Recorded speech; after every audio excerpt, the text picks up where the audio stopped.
Hello दोस्तों, स्वागत है आप सभी का आपके पसंदीदा YouTube platform the notebook global academy पे। और सबसे पहले आप सभी को होली की जो रंग की त्यौहार है, एक तरह से उमंग का त्यौहार कहा जाता है, वसंत का त्यौहार कहा जाता है, उसको आप सभी लोगों को जो है शुभकामनाएं हैं। और इसी के साथ जो है हिंदू नव वर्ष जो भी शुरू होने वाला है, तो उसको भी आप सभी लोगों को शुभकामनाएं हैं। हालांकि हम लोग जो है जो इंग्लिश कैलेंडर है उसके अनुसार जो है वर्ष मनाते हैं, जो 1 जनवरी है वो मनाते हैं, है ना। 1 जनवरी का मतलब न्यू वर्ष मनाते हैं, न्यू ईयर मनाते हैं। लेकिन जो है हिंदू नववर्ष जो है वो आपको दिखाई देगा कि लगभग चैत्र से शुरू होता है। तो आज पूर्णमासी था, पूर्णिमा था और चंद्रग्रहण भी था, है ना। आपको पता होगा चंद्रग्रहण कैसे लगता है, कमेंट बॉक्स में जरूर बताइएगा कि चंद्रग्रहण का लगने का प्रोसेस क्या है, कैसे चंद्रग्रहण लगता है और क्यों पूर्णिमा के दिन ही लगता है, सूर्यग्रहण कब लगता है और सूर्यग्रहण लगने के कंडीशन क्या हो सकते हैं, किस तरह से सूर्यग्रहण लगता है, आप कमेंट बॉक्स में जरूर बताएंगे। तो चलिए हम लोग बात कर रहे हैं पश्चिमी एशिया में या पश्चिम मध्य एशिया में, जो कि बहुत ही उथल पुथल के रूप में मचा हुआ है या बहुत ही ज़्यादा इसमें उथल पुथल मचा हुआ है। इसमें आपने देखा कि ईरान के द्वारा अटैक किया गया, यूएस के जो बेस्ड थे मुख्य रूप से इजराइल में, मुख्य रूप से यूएई में, कुवैत में, बहरीन में, ओमान में, है ना, अलग अलग जगहों पे जो बेस्ड है, जो अड्डा है यूएस का, वहाँ पे ईरान के द्वारा अटैक किया गया। इवन इससे पहले अमेरिका के द्वारा भी किया गया था, ऐसा नहीं कि अमेरिका वैसे था। तो अमेरिका के द्वारा तो किया गया और ईरान के द्वारा किया गया। यह मैंने पिछली क्लास में भी आपको बताया था कि कैसे यह एक तरह से तृतीय विश्व युद्ध के तरफ यह खींचता हुआ चला जा रहा है कि अगर यह इस समय शांत नहीं हुआ। और एक तरह से आप देखेंगे जब से ट्रंप आए हुए हैं, जब से यह राष्ट्रपति के रूप में आए हुए हैं, तब से आप देखेंगे चाहे वो टेरिफ वार के रूप में हो, चाचा चौधरी बने हुए हैं, या फिर से आप देख सकते हैं कि ऐसी तो दावा करते हैं कि विश्व में हम शांति स्थापित करेंगे, शांति को बहाल करने की कोशिश करेंगे, लेकिन विश्व में कहीं भी शांति नहीं है जब से आए हैं। चाहे वो पश्चिमी एशिया की बात कर लिया जाए, चाहे यूक्रेन रूस की बात किया जाए, चाहे साउथ ईस्ट एशिया की बात किया जाए, चाहे वो मुख्य रूप से थाईलैंड कंबोडिया की बात किया जाए, या साउथ अफ्रीका कंटिनेंट के जो कुछ देश हैं सूडान से रिलेटेड या सूडान के आसपास वहाँ की बात किया जाए, कांगो से के आसपास जो देश हैं वहाँ की बात किया जाए, कहीं भी स्थिरता नहीं है और स्थिरता और ही ज़्यादा बढ़ती ही चली जा रही है। वह भी इस समय अगर देखा जाए तो पश्चिमी एशिया में बहुत ही ज़्यादा अस्थिरता है। और इसके अस्थिरता का जो कारण है वह मुख्य कारण आपको देखने को मिलेगा जो ईरान और इजराइल या ईरान यूएस के बीच में जो यह युद्ध चल रहे हैं, जो टसल्स चल रहे हैं, यह है। अभी आपने देखा पिछली क्लास में मैंने बताया था कि आखिर कारण क्या है कि यह युद्ध शुरू हुए थे, तो कारण हम लोग जान चुके हैं।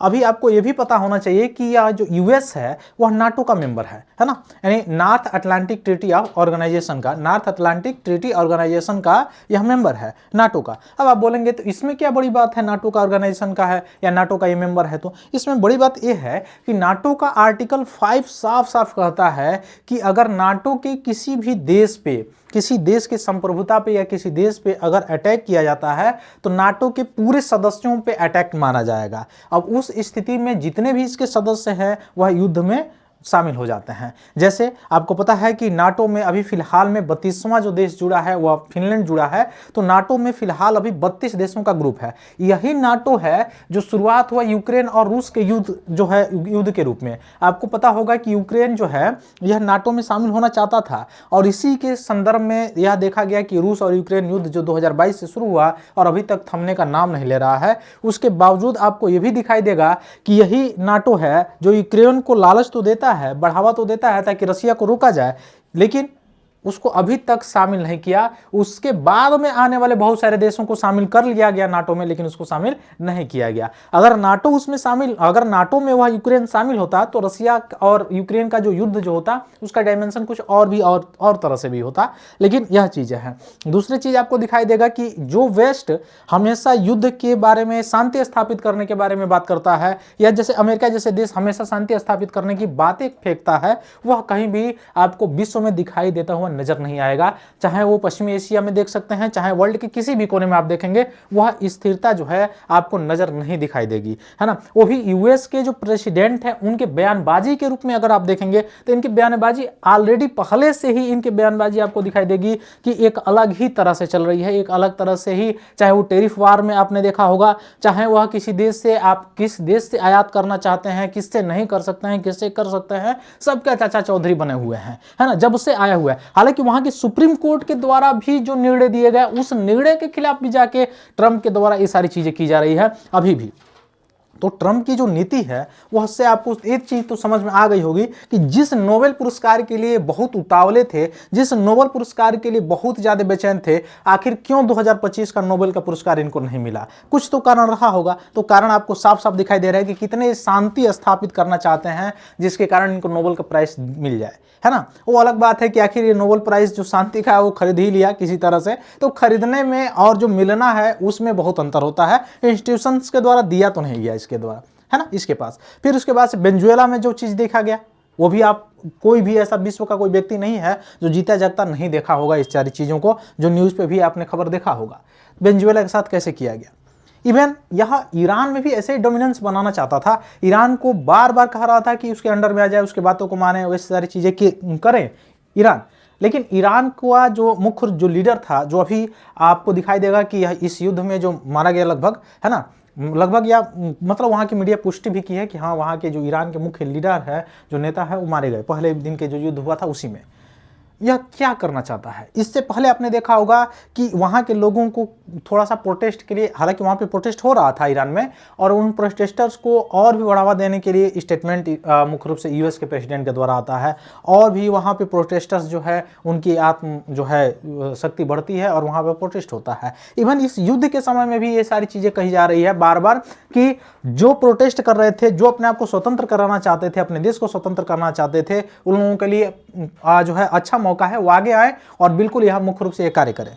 आखिर इसमें काम क्या है? इसमें यह है कि अगर ऐसा चीजें होती हैं तो मुख्य रूप से फिर से आपको पश्चिमी एशिया में जैसे जैसे अलग अलग देशों, जैसे सऊदी अरबिया हो गया, यूएई हो गया, कतर हो गया, बहरीन हो गया, यहाँ पे जैसे डोमिनेंस स्थापित है यूएसए का, ठीक वैसे ईरान में भी स्थापित हो जाएगा।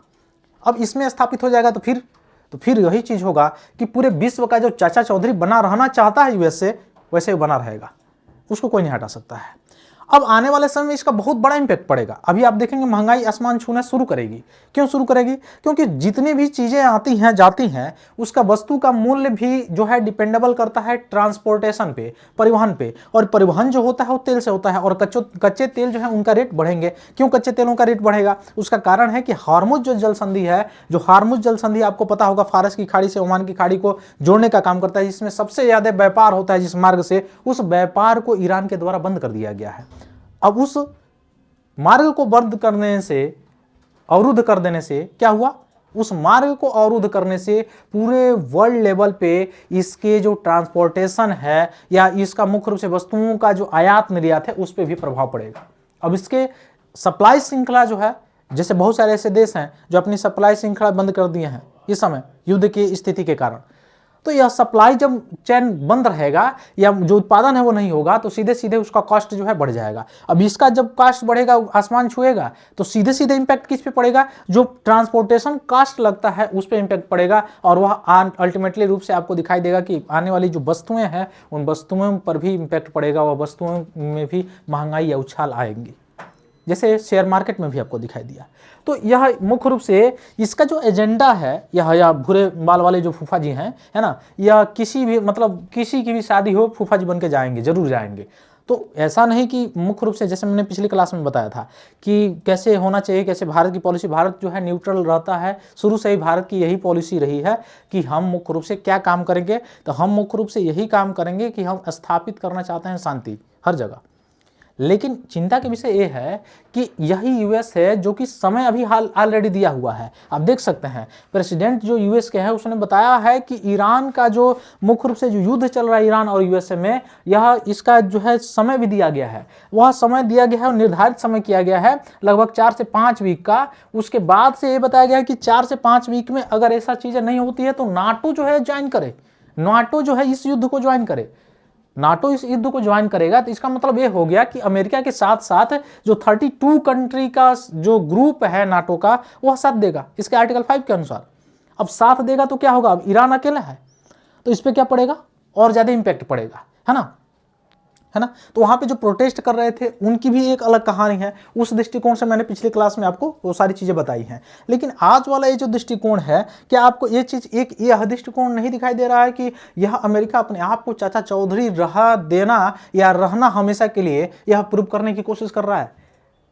अगर बाय द वे जिन लोगों को यह कह रहा है कि आप आइए और अपनी सत्ता को पलटिए और मुख्य रूप से अपने देश को अपने हाथ से स्वतंत्र कराइए, अगर वैसा अगर कोई चीज दिखाई देता है तो क्या ये आपको नहीं दिखाई देगा कि आगे आने वाले समय में यहां पे अमेरिका का पूर्ण रूप से डोमिनेंस हो जाएगा? ये भी हो सकता है। तो रही बात कश्मीर के मुद्दे की, कश्मीर के मुद्दे पर ऐसा बताया जाता है कि ईरान का जो रुख रहा है वो हमेशा जो है भारत के पक्ष में रहा है। तो भारत इस पे क्या डिसीजन लेता है आने वाले समय में? हालांकि भारत के बहुत सारे जो नागरिक हैं वहाँ यहाँ पे गल्फ कंट्रीज में जो है फंसे हुए हैं, है ना, आपको पता भी होगा। और गल्फ कंट्रीज हमारे लिए बहुत ज़्यादा इंपॉर्टेंट है, इकोनॉमिक के दृष्टिकोण से भी इंपॉर्टेंट है और सबसे ज़्यादा रेमिटांस भी आपको दिखाई देगा।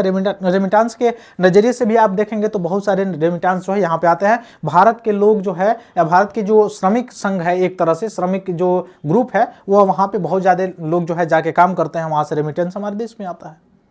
तो हमारे नेशनल इनकम में भी यह सबसे बड़ा योगदान करता है। तो यहाँ पर भी चाबहार पोर्ट के बारे में मैंने पिछली क्लास में आपको बताया था ये क्या हो सकता है। तो यह युद्ध जो है कहीं ना कहीं आपको दिखाई देगा कि एक तृतीय विश्व युद्ध के तरफ ये आगाज किया जा रहा है या तृतीय विश्व युद्ध की तरफ जाया जा रहा है, जो कि अमेरिका हमेशा कहा जाता है या अमेरिका के प्रेसिडेंट के द्वारा हमेशा कहा जाता है कि विश्व में शांति स्थापित करना चाहते हैं। क्या शांति ऐसे स्थापित किया जाता है कि किसी को जबरदस्ती उसको बांध के लाके और तब बैठा दो तब शांति स्थापित होगी? शांति स्थापित का मतलब कि उसके भी स्वतंत्रता का हनन ना हो और आपके भी स्वतंत्रता का हनन ना हो, उस तरह से अगर किया जाए तो वो शांति स्थापित। लेकिन यहाँ पे तो अमेरिका अपने आप को चाचा चौधरी सिद्ध करने में लगा हुआ है ना। तो यहाँ पे यह मुख्य पॉइंट आपको दिखाई देंगे। यानी अगर आपको यही चीज करना है, दूसरा चीज आपको प्रूव करना था कि परमाणु बम उसके पास है कि नहीं। अभी आज की खबर आ रही है कि ईरान में भूकंप के कुछ झटके महसूस किए गए हैं। हो सकता है आज टेस्टिंग किए हों वो लोग, या हो सकता है कोई और देश उसको प्रोवाइड कराया हो। लेकिन यहाँ पे जो बार बार कहा जा रहा था कि उसके पास परमाणु बम है, परमाणु रिएक्टर्स पे पहले हमले किए गए या बहाना करके हमला किया गया यूएस के द्वारा कि नहीं उसके पास परमाणु बम है, उस पर गिरा देते हैं। तो भाई उसके पास परमाणु बम है, भारत के पास भी परमाणु बम है, पाकिस्तान के पास भी परमाणु बम है, तो उसके पास भी है परमाणु बम। अगर ऐसा चीज़ें हैं तो मुख्य रूप से अमेरिका चाहता ही नहीं है कि किसी के पास परमाणु। आपने भारत के संदर्भ में भी देखा होगा, भारत में भी जब टेस्टिंग चल रही थी किस हद तक कैसे जो है उस समय के जो राजनेता थे, चाहे इंदिरा गांधी हों, चाहे अटल बिहारी वाजपेयी जी हों, चाहे APJ अब्दुल कलाम लोग जी जो हैं वो हैं, ये लोग जो है मुख्य रूप से क्या भूमिका इनकी रही होगी, यह सोचने का मतलब एक विचार करने वाली विषय है कि क्या इनकी भूमिका रही होगी बड़े लेवल पे। जो अमेरिका जैसे देश जो कि चाहता ही नहीं था कि भारत जैसे देश या और कोई देश उसके सामने परमाणु बम परमाणु हथियार बनाए। कभी कभी ऐसा भी चीजें होती हैं। अच्छा, ईरान के पास अगर क्या इस समय परमाणु बम रहता तो क्या इतना लंबा युद्ध ये खींचता? लाजमी है नहीं खींचता, लाजमी है कि नहीं खींचता। तो कभी कभी अपने आप को स्ट्रांग साबित करने के लिए भी आपके पास वो शक्ति होनी चाहिए, उससे भी युद्ध जो है टाला जा सकता है, उससे भी युद्ध टलता है, उससे भी विपत्तियां टलती हैं जब आप स्ट्रांग होते हैं। तो ये भी सारी चीजें हैं, है ना। अब अगर ऐसा चीजें होती हैं तो मुख्य रूप से आपको ये दिखाई देगा कि चाइना और रसिया, हालांकि यह इन्वॉल्व इस समय अप्रत्यक्ष रूप से बिल्कुल होंगे, ऐसा नकारा नहीं जा सकता है, लेकिन बिल्कुल खुल के सामने आएंगे और तृतीय विश्व युद्ध का आगाज हो सकता है। बिल्कुल जो UNHRC मानवता ह्यूमन से रिलेटेड इस क्वेश्चन लगाती रहती थी भारत जैसे देशों पे और भी अलग अलग कंट्रीज पे, US की जो संस्था है वो आज कहाँ है? कितना जीनोसाइड्स हो रहा है उसके लिए कोई क्वेश्चन, कोई भी उसके लिए सद्भावना कहाँ है? लोग UNO जिसकी स्थापना की गई थी कि वर्ल्ड में शांति बना के रखा जाए, शांति रहे, वो कहाँ है? मुख्य रूप से ये देखने पे आता है कि यह किसी तरह किसी भी हद तक गिर के अपने आप को साबित करना है कि नहीं मैं ये करके रहूंगा, यह करके रहूंगा। अमेरिका वही तो कर रहा है। तो ये सारी चीजें आपको दिखाई देंगी, है ना। हालांकि बहुत लोग कमेंटबाजी इसमें करेंगे कि नहीं आप ईरान का पक्ष ले रहे हैं, नहीं आप US का पक्ष ले रहे हैं। इसमें पक्ष लेने की बात नहीं है। आप अपने कॉमन सेंस से भी सोच के ऐसे सोच सकते हैं, जब भारत रसिया से तेल आयात कर रहा था तो कैसे अमेरिका सैंक्शन लगाया था भारत पे, और भारत के द्वारा वास्तव में जो तेल आयात रसिया से भारत करता था वो कम कर दिया। तो देखिए इसमें सैंक्शन भी कम कर दिया, टैरिफ भी कम कर दिया। इसका मतलब वो अपने बात को मनवाना चाहता है, या तो उससे खरीदना बंद कर दो, नहीं खरीदोगे तो टैरिफ लगा देंगे, नहीं टैरिफ लगाएंगे तो कुछ और लगाएंगे। बात तो यही है। वेनेजुएला में आपने देखा वही सीरिया, और इनको चाहिए नोबेल पुरस्कार। ऐसा होता कोई चीज कि नोबेल के जो पुरस्कार हैं उस पर बैठा के इनको उड़ा दिया जाता, पूरा शांति का माहौल बन जाता। क्यों?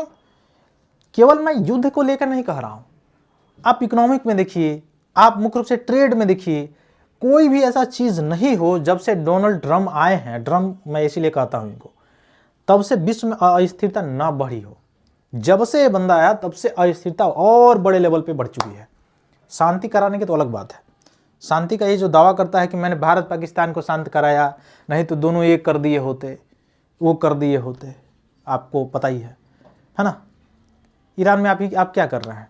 ईरान इजराइल के बीच अगर आप मध्यस्थता करते तो शांति कराए होते, लेकिन आप तो किसी एक तरफ से लड़ना शुरू कर दिए, है ना। तो ये सारी चीजें हैं। दूसरी चीज आपको ये चीज दिखाई देगी, ईरान की क्या चीजें हैं। तो ईरान के नजरिए की तरफ से अगर मैं बताऊं तो पिछले दिनों में यानी पिछले क्लास में मैंने बताया था। अब आगे देखते हैं कब तक ये युद्ध खींचता है, कैसे कब तक जाता है, और इस बिल्कुल ही ना हो कि तृतीय युद्ध जो है वर्ल्ड वार की तरफ ही जाए। जल्द से जल्द समझौता होना चाहिए, किसी को आगे आना चाहिए समझौता के लिए।